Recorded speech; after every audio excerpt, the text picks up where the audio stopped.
So this is the very back of the tank. What you're looking at there is called your outlet baffle, with the blue thing's called your filter. So, you know, this slides out. It's gets rinsed off every time you clean your tank. Usually you clean your tank every 2 years. You know, emptying your tank is like changing oil on your car to prevent maintenance. Got it.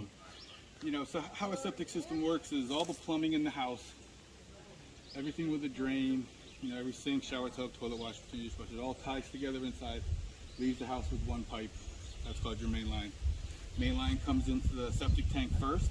Solids are going to float, rot, sink to the bottom of the tank, and then they stay in the tank till you get them cleaned out every, like, you know, 2 years. Okay. Now the water, say we use a gallon of water inside the house. As a gallon of water is coming into the tank, same exact time it's pushing a gallon of water out to what's called your leaching fields. Okay. Now the leaching fields do exactly what the name implies. Leaches the water through the stone into the soil. So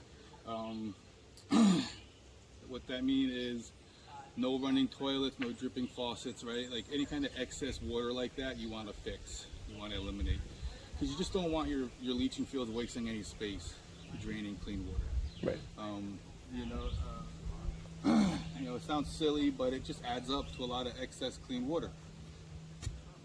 When it comes to laundry on septic systems, you just don't want to do a week's worth of laundry in one day, right? 1 or 2 loads a day is ideal.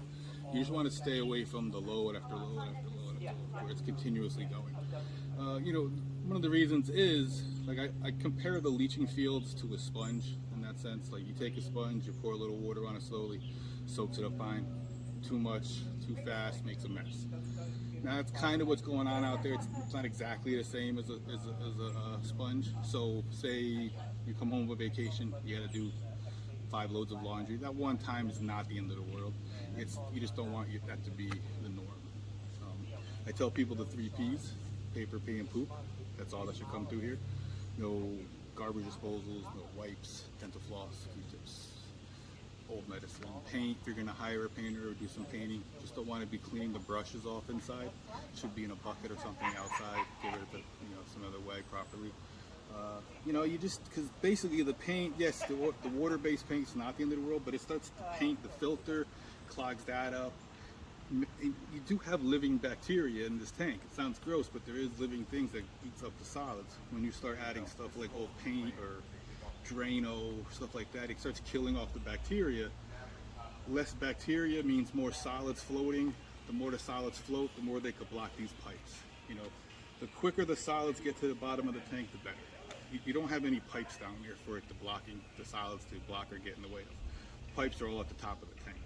So that's why, you know, single ply toilet paper is ideal, right? Because it just breaks down faster. Even if you used 3 times as much as the other stuff, breaks down way faster. Do you have to use single ply? No, you don't have to use it. You can use whatever you want.